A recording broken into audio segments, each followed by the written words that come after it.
All right, welcome into another episode of Beers by the Ivy. Beers by Ivy, presented by Joey Scott Media. I'm Joey Scott, and this is my sports podcast.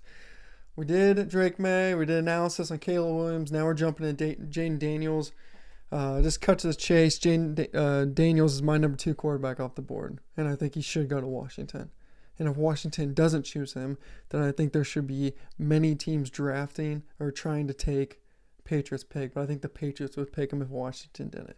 But if the Patriots didn't like him and wanted to move back, if I was the Giants or some of these other teams, I would easily give up a first rounder, 2 first rounders, whatever it need to go get this kid. He's that talented and that skilled. All right, I want to go through some positives and some negatives. I kind of already hit the fit, but once again, he's my number 2 off the board. Here's some positives that I really like. Machine-like repetitive mechanics.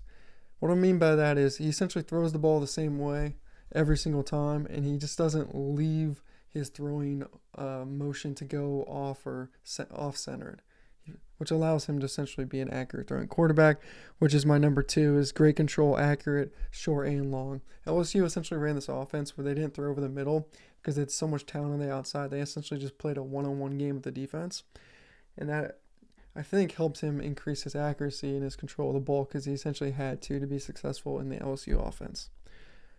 All right, running is out of control. I want to say this. In my quarterback evaluation, I only look at a quarterback's athleticism as can they get 10 yards, and I don't care anything more than that. Because in the National Football League, you win from within the pocket.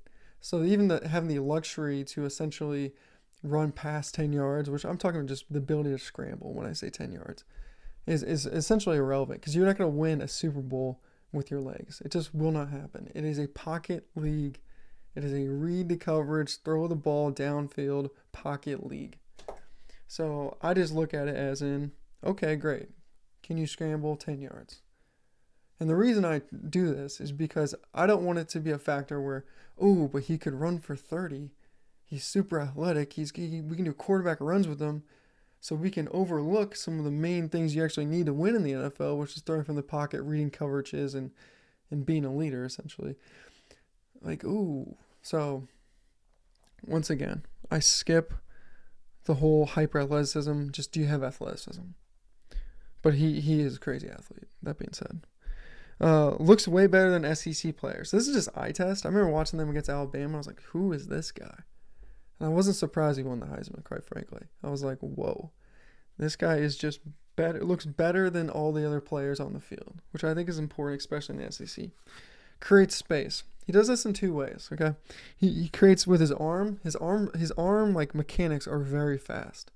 So essentially by doing so, you can create space with the rush because you can get the ball off quicker. And then lastly, his feet. His feet are super good. Once again, athletic as you would expect, his feet being good, but his feet are solid from a fundamental quarterback standpoint, which I think, once again, is the reason why I think he's the 2nd pick overall. I mean, he would be my number 1 pick if Caleb Williams wasn't in this draft. All right, let's talk about the negatives. I don't think this is necessarily a negative, but it's just a negative this year because it's against Caleb Williams, or it's competing against Caleb Williams, but he doesn't have the, see the rush and also look downfield, but, the only other person who has that is Patrick Mahomes. So I think there's been plenty of quarterbacks, Peyton Manning, Tom Brady, etc., that have been successful with, not the ability to, see what's in front of them and see what's downfield. I put solid at reading. Here's the thing I would do if I was a coach. If I was coaching him, I would say no scrambling ever in practice. Ever. For any reason, no, you're never going to scramble. Because he already has the scramble ability innate in him, so there's no reason to practice that. Let's practice getting from 2 to 3 read, and let's just work on that. Okay.